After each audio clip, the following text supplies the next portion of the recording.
स्वागत है बच्चों एन की क्लासेस में। और आज से हम क्लास 9th की कक्षा स्टार्ट करेंगे और इसमें एक प्रॉब्लम लेके चलते हैं जो अक्सर बच्चों को बहुत परेशान करता है, जिसका नाम है ग्राफी विधि द्वारा गति की तीनों समीकरण सिद्ध करना। ठीक है, तो स्टेप बाय स्टेप हम चलेंगे और एक एक समीकरण को पूरा करता चलेंगे। तो सबसे पहले जानिए कि गति की तीन समीकरण क्या है। देखिए, पहली जानते हैं, आप पहले ही पढ़ चुके हैं कि पहली इक्वेशन जो है गति की v is equal to U plus A T.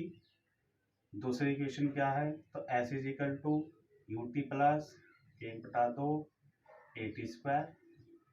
और तीसरी इक्वेशन है v square is equal to U square plus 2as। ठीक है बच्चों, तो सबसे पहले हम फर्स्ट इक्वेशन पे चलेंगे, लेकिन उससे चलने से पहले हम थोड़ा सा ग्राफ पे नज़र डालते हैं। ये ग्राफ जो है एक्स और वाई लाइन में बना हुआ है। जो एक्स लाइन है ये रिप्रेजेंट कर रहा है समय को, और जो वाई लाइन है ये रिप्रेजेंट कर रहा है वेग को। यानी हमने एक ग्राफ बनाया जिसमें वेग और समय के बीच का ग्राफ है। ठीक है बच्चों, इसमें आपको ए बी लाइन जो है ये एक समान गति को रिप्रेजेंट कर रहा है। मान के चलिए यहाँ से ये कोण थीटा है। ठीक है भाई, कुछ ना कुछ तो कोण बनेगा, इसे हमने थीटा मान लिया, और ये जो कोण होगा वो आपका हमेशा 90 डिग्री का कोण होगा। ठीक है, अब इसमें जो हमने वैल्यू ली है उसको हम यहाँ पे शो कर देते हैं। ठीक है, तो सबसे पहले लिखिए आप, माना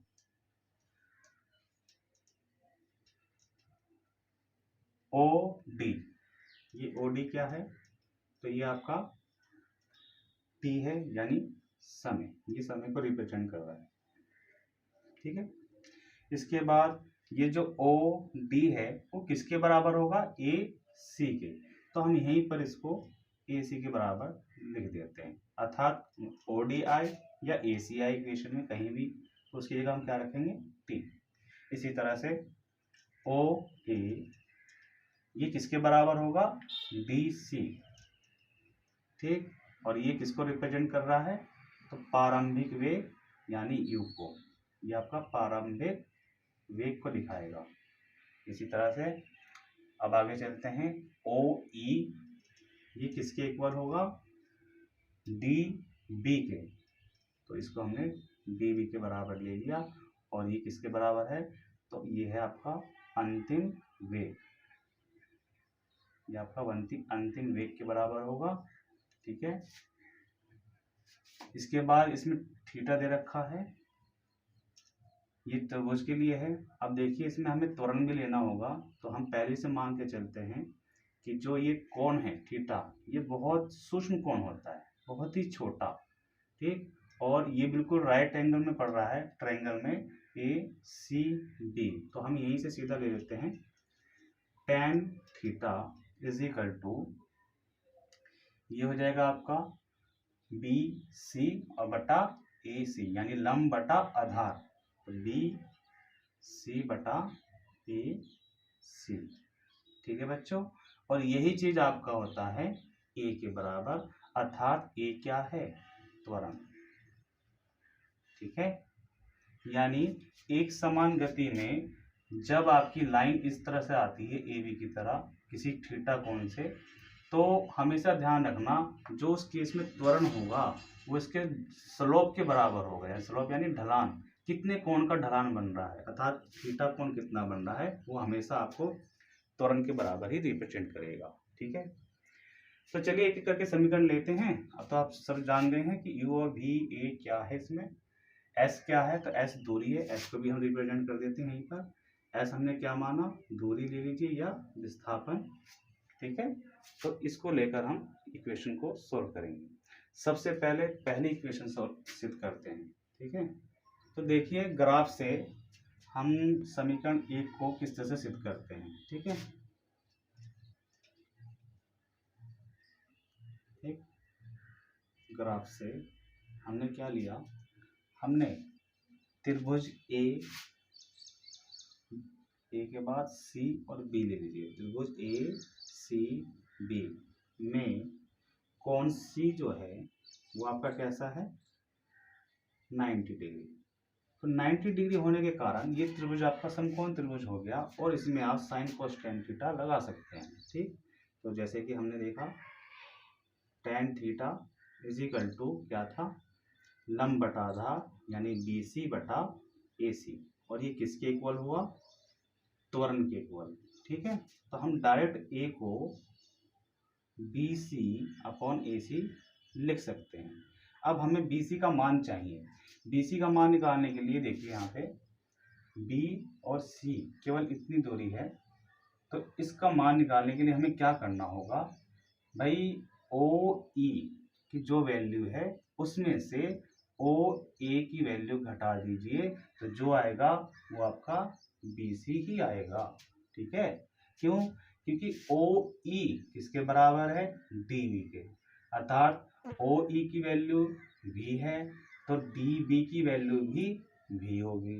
OA की वैल्यू U है तो DC की वैल्यू भी U ही होगा। इसीलिए हमने पहले से ही इसको रिप्रेजेंट कर दिया है। देखिए इस वाली लाइन को, तो आपको ये चीज़ समझ में आ जाएगा। तो हम निकालने जा रहे हैं BC। अब देखिए BC को हम क्या लिखते हैं, DB माइनस DC। ठीक है, DB माइनस DC। देखिए DB और ये है BC, तो कितना है V और ये है U। ठीक, तो जब हमें वैल्यू रखनी है तो हम ये रखेंगे। और AC कितना है, AC किसके बराबर है, OD के। देखिए यहाँ पे लिखा भी होगा, ये रहा AC और ये रहा OD, ये दोनों बराबर हैं किसके, T के। तो हम यहाँ पर T रखेंगे। तो चलिए अब मान रखते हैं, DB की जगह V और DC की जगह U और AC की जगह क्या रखेंगे, तो AC के स्थान पर हमारा T आ जाएगा। अब इसे क्रॉस मल्टीप्लाई कर दीजिए। तो जब हम इसे क्रॉस मल्टीप्लाई करेंगे तो T की मल्टीप्लिकेशन हो जाएगी A से, तो ये हो गया 80। ठीक, और बराबर V माइनस U। अब इस U को उठा के इधर भेजिए तो ये चला जाएगा प्लस में, यानी U प्लस 80 बराबर V। ठीक, इसे हम इस प्रकार से भी लिख सकते हैं, V is equal to U plus 80। तो क्या ये समीकरण पहली समीकरण बनी, देखिए मैच कीजिए, V is equal to U plus 80 और यहाँ पे V is equal to U plus 80 ही आया। इस प्रकार से हमने पहली समीकरण को सिद्ध कर दिया। तो आप इसे नोट कीजिए, फिर हम सेकंड इक्वेशन पे चलते हैं।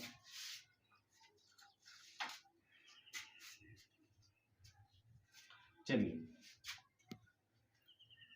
अब हम समीकरण 2 को सिद्ध करने जा रहे हैं। ठीक, जो कि किसके बराबर है, आपको यहाँ दिख भी रहा होगा, S is equal to UT plus 1/2 AT square. ठीक है, तो समीकरण 2 को सिद्ध करना है हमें। तो समीकरण 2 के लिए तो जो वर्क करेंगे हम समीकरण 2 के लिए करेंगे। तो देखिए इसमें S आ रहा है, S मतलब क्या था, दूरी या इसे विस्थापन भी कह सकते हैं, ये हमें निकालना है। तो ग्राफ में हमेशा ध्यान रखिए कि ग्राफ द्वारा जितना हमारा क्षेत्रफल बनेगा वो हमारा दूरी के बराबर ही होता है। जैसे मान लीजिए त्रिभुज ABC बन रहा है, ये त्रिभुज बना है, अगर हम इसका क्षेत्रफल निकाल दें तो वो भी दूरी के बराबर होगा। ठीक है, इसलिए आपको इसका फार्मूला आपको पता होना चाहिए कि त्रिभुज का क्षेत्रफल का फार्मूला क्या होता है और आयत का क्षेत्रफल का फार्मूला क्या होता है। मैं आपको यही बता देता हूँ, ACB एक समकोण त्रिभुज है, तो इसका जो क्षेत्रफल क्या होता है इसका, अब देखिए क्षेत्रफल का फार्मूला 1/2 गुना आधार और गुना ऊंचाई। ठीक है बच्चों, तो ये जो क्षेत्रफल है किसका है, ये इस ट्रायंगल का यानी त्रिभुज का है। और ये जो आकृति बन रही है ACDO, ये एक आयत है, तो इसका क्षेत्रफल क्या होगा, इसका क्षेत्रफल होगा लंबाई गुना चौड़ाई। ठीक है, तो ये बेसिक फार्मूले हैं जो आपको याद रखना है और इसी फार्मूले का हमें यहाँ पर यूज करना है। तो हमें निकालना क्या है, S। चलिए पहले S निकालते हैं। S इज इक्वल टू, अब देखिए यहाँ पे दो आकृति नजर आ रही है, एक ट्रायंगल की और एक रेक्टेंगल की, यानी त्रिभुज और आयत। तो हम एक काम करते हैं, हम इनका और इनका क्षेत्रफल निकाल कर जोड़ देते हैं, ये पूरा का पूरा हमारा एरिया आ जाएगा। यानी क्षेत्रफल निकालना है हमें किसका, त्रिभुज ए सी बी का, और फिर इसमें प्लस कर देना है क्षेत्रफल आयत। आयत को हम इस तरह से रिप्रेजेंट कर देते हैं, तो ये हो जाएगा आयत आपका ओ डी सी ए का। ठीक है, चलिए अब इसको फॉर्मूले से इनमें मान रखते हैं। तो त्रिभुज ए सी बी का क्षेत्रफल कितना होगा, क्योंकि ये आपका राइट एंगल त्रिभुज है, तो हम इसमें फॉर्मूला लगा देते हैं 1/2 आधार। आधार अगर हम आधार को यहीं से ले लें, देखिए आधार क्या है हमारा ए सी, जहाँ से कोण थीटा बनता है वो आपका आधार होता है ए सी। तो मैं सीधा इसको यहाँ पर ए सी ही लिख देता हूँ और मल्टीप्लाई ऊंचाई। अब इसके लिए ऊंचाई क्या है, तो सी से बी तक, सी से बी तक क्या है ऊंचाई, तो ये हो जाएगा आपका सी बी। ठीक है बच्चों, तो ये हो गया आपका फॉर्मूला त्रिभुज का। अब हम लगाएंगे आयत का क्षेत्रफल, तो लंबाई गुना चौड़ाई है, तो इसमें लंबाई कौन सी होगी, ओ डी, तो ओ डी तो होगी हमारी लंबाई, और ऊंचाई कौन सी होगी, तो ओ ए, तो ओ ए को हमने ऊंचाई के रूप में ले लिया। अब इसकी वैल्यू पुट करते हैं इसमें, तो s बराबर 1/2।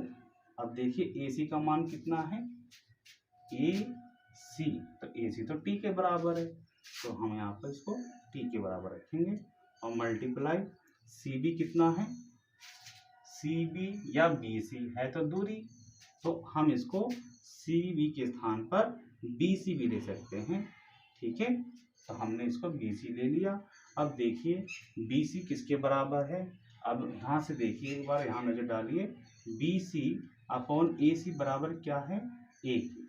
ठीक है, तो इसको मैं थोड़ा सा अलग से दिखा देता हूँ, यहाँ पर ध्यान से समझिए, बी सी और बटा ए सी ये किसके इक्वल है, त्वरण यानी ए के इक्वल है। ठीक, तो हम डायरेक्ट यहीं से इसको फॉर्मूला बना देते हैं, हमें तो बी सी से मतलब है, तो बी सी बराबर क्या हो जाएगा, ए गुना ए सी, क्यों, यहाँ क्रॉस मल्टीप्लाई हो गई। अब ए सी का मान आप रख सकते हो, तो बी सी बराबर ए और ए सी बराबर, तो देखिए ए सी कहाँ है, ये रहा नीचे, और ए सी का मान आप यहाँ से भी देख सकते हैं, ए सी बराबर किसके होगा, तो टी के, तो हम सीधा यहाँ पर टी रख देते हैं, अर्थात हमें बी सी के स्थान पर क्या रखना है, ए टी, तो हम यहाँ पर ए टी रख देते हैं। ये हो गया आपका मान रखने का काम। अब ओडी को देखिए क्या आता है, तो ओडी किसके बराबर है, टी, तो हमने यहाँ पर टी रखा। इसके बाद ओ ए किसके बराबर है, यू, तो इसको हमने यू रख दिया। ठीक है, सब चीज़ ग्राफ में नज़र आ रही है। अब देखिए इसको हम सोल्व करते हैं आगे, 1/2 ए टी, अब टी यहाँ भी है यहाँ भी टी है, मल्टीप्लाई हो रहा है, तो क्या हो जाएगा, T into T, T square, यानी ए टी स्क्वायर बन गया, प्लस अब यहाँ क्या बना, तो यू की गुना टी के साथ हो रहा है, तो आप इसे यू टी लिख सकते हैं। ठीक, अब इसको पहले लिख दीजिए, इसको बाद में लिख दीजिए, दोनों प्लस में है कोई फर्क नहीं पड़ता, तो एस इज इक्वल टू क्या बनेगा, यू टी और प्लस 1/2 ए टी स्क्वायर। तो ये फार्मूला बन गया आपका, यानी ये समीकरण बन गया आपका गति का दूसरा।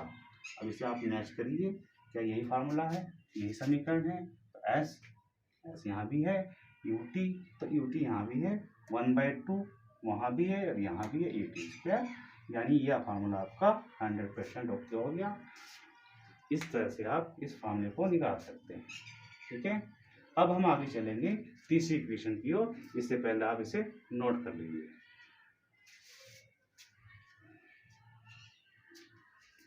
चलिए अब थर्ड समीकरण को देखते हैं।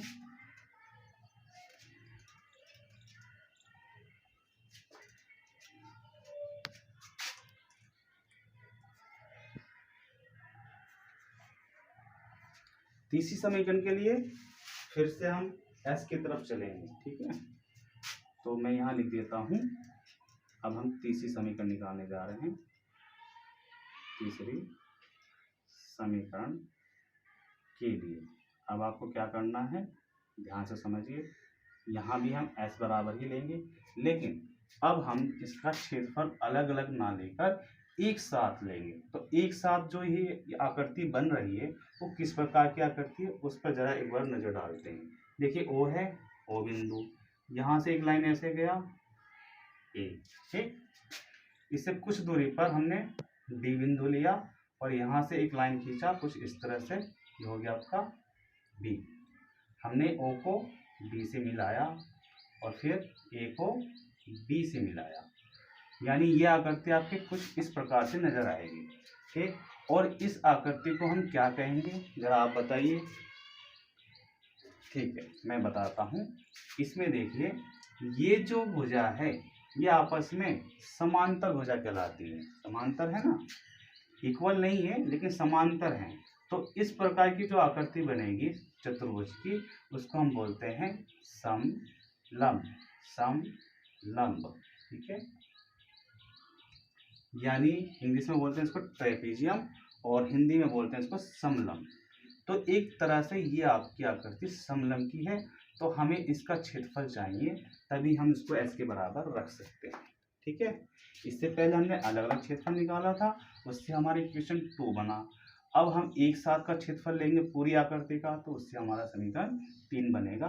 देखिए कैसे बनता है, लेकिन उससे पहले आपको क्षेत्रफल का फॉर्मूला पता होना चाहिए। तो समलंब का क्षेत्रफल, इसका फॉर्मूला क्या होता है, तो मैं थोड़ा सा बड़ा फार्मूला इसलिए मैं इसको यहाँ लिख देता हूँ, आप इसे नोट कर लीजिएगा।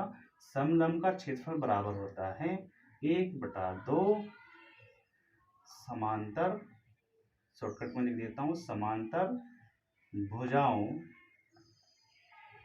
का योग, ठीक है। यानी जौन सी भुजा इसमें समांतर है उसका हम प्लस करेंगे यानी योग करेंगे, और इनटू दोनों भुजाओं के बीच की दूरी, ठीक है। दोनों भुजाओं के बीच की दूरी, ठीक। तो ये आपका जो है ट्रेपेजियम का क्षेत्रफल कहलाएगा, यानी समलंब का क्षेत्रफल का फॉर्मूला है। तो इसे आप कहीं अलग से नोट कर लीजिए, ठीक। ये इतनी चीज बतानी जरूरी थी क्योंकि इसका हमें उपयोग करना है। फिर से समझ लीजिए, समांतर भुजा कौन सी है इसमें, तो समांतर भुजा है ये, ठीक। तो समांतर भुजाओं का योग यानी OA प्लस DB हो जाएगा, और इसके बीच की दूरी लेनी है। तो देखिए O से D तक ये जो है इस लाइन की बीच की दूरी होगी, कहीं भी रखिए इसको, आपका OD ही रहना है ना। OD यहाँ हो या इसके बिंदु इस पर ले लीजिए या A पर ले लीजिए, तो भी आपका जो है ये फिक्स रहेगा। तो OD क्या है इसमें, दोनों भुजाओं के बीच की दूरी। समझ में आया। अब इस चीज को हम डायरेक्ट यहाँ इस्तेमाल करेंगे, वो कैसे, तो हमने यहाँ लिखा S बराबर, अब यहाँ पे सीधा लिखते हैं हम, समलंब, नाम लिख दीजिए इसका ODBA का क्षेत्रफल, ठीक है। लगा दीजिए। अब S बराबर क्या हो जाएगा 1/2, और यहाँ पर मैं लिखता हूँ समांतर, चलो फार्मूला तो लिखा ही है, मैं सीधा मान रख देता हूँ, समांतर भुजाओं का योग, अर्थात इसमें समांतर भुजा कौन सी हो गई, OA। तो मैंने यहाँ पे रखा OA, फिर प्लस करना है क्योंकि योग है तो प्लस करेंगे, क्या DB, तो मैंने यहाँ पे DB रख दिया, ठीक है। अब मल्टीप्लाई में क्या है, बीच की दूरी, तो बीच की दूरी के लिए हम क्या लेंगे, OD, ये तो है बीच की दूरी OD, इसमें भी वही है। चलिए अब इसका मान रखते हैं, S बराबर 1/2 OA क्या है हमारे पास, तो U, हमने यहाँ पर U रख दिया, प्लस DB। अब DB क्या है, तो DB हमारे पास देखिए ये रहा DB हमारे पास V के बराबर है, तो सीधा हम V रख लेते हैं, इनटू OD किसके बराबर है, तो OD हमारा T के बराबर है, तो हमने यहाँ पर T रख दिया, ठीक है बच्चों। अब हमें क्या करना है, इस इक्वेशन में कहीं भी टी नहीं है तो हमें टी को रिप्लेस करना है, यानी टी की वैल्यू निकाल कर इसको रखकर टी को रिप्लेस करना है, हटाना है। तो कैसे निकालेंगे, इसके लिए हम क्या करते हैं, हम चलते हैं गति की पहली समीकरण के साथ। क्या है, v is equal to U plus A T, जो कि अभी हमने कुछ समय पहले सिद्ध भी किया था। यहाँ से हम क्या करते हैं, t को एक साइड और बाकी सबको दूसरी साइड भेज देते हैं। तो ये बन जाएगा आपका v माइनस यू और अपॉन ये a पहुँच गया इसके नीचे। ठीक है बच्चों, तो सबसे पहले u गया तो ये माइनस में गया, फिर ये गुना में है a, तो a कहाँ चला जाएगा, बटे में। तो इस तरह से आप t की वैल्यू निकाल सकते हैं। अब ये जो t का मान आया उसको यहाँ रख दीजिए, तो s बराबर 1/2। ये देखिए v, ये आपका u प्लस v है, इसे हम v प्लस u भी लिख सकते हैं, है ना, क्योंकि प्लस में है तो आगे पीछे लिख सकते हैं v प्लस u। और इसकी हमने मल्टीप्लाई कर दी किससे, t की वैल्यू से। t की वैल्यू क्या है, इसको भी हम ब्रैकेट लगा कर लिख देते हैं v माइनस यू और बटे में a। तो देखिए t आपका खत्म हो गया और t के स्थान पर आ गया v minus you upon a। अब यहाँ पर ध्यान दीजिए, ये किसका फॉर्मूला बन रहा है, v प्लस यू और v माइनस यू, ये फॉर्मूला बनता है आपका जैसे a minus B into A plus B, ये फॉर्मूला होता है A square minus B square का। ठीक इसी तरह से इसको भी हम फॉर्मूला रूप में चेंज कर देते हैं। तो ये फॉर्मूला हो गया आपका v square minus you square. भाई देखो v प्लस यू है, v माइनस यू है, तो क्या फॉर्मूला बन गया, v square minus you square, और बटे में क्या है, 2 की मल्टीप्लाई कर दो a से, तो ये हो जाएगा आपका 2a। ठीक, अब आगे का काम बहुत आसान है, क्रॉस मल्टीप्लाई कर दीजिए, तो ये बन जाएगा आपका 2as और ये बन गया आपका v स्क्वायर और माइनस यू स्क्वायर। फिर क्या करना है भाई, माइनस यू स्क्वायर इधर है, इसको भेज दो इधर, तो ये चला जाएगा प्लस में, अर्थात आपका जो बनेगा ये फॉर्मूला यू स्क्वायर, देखिए माइनस था इधर जाके प्लस हो गया और प्लस में ये पहले से बैठा हुआ है 2s, तो 2s और बराबर किसके, v स्क्वायर के। अब इसी फार्मूले को हम जो है कुछ इस प्रकार से लिख सकते हैं, चलिए मैं यहाँ लिख देता हूँ थोड़ा सा स्पेस बना के। ये दोनों प्लस में है, ये भी प्लस में है, ये right side sorry left side हो गया, ये राइट साइड हो गया, तो भाई दोनों बराबर हैं तो हम इसे ऐसे नहीं लिख सकते क्या, v square is equal to U square plus 2as।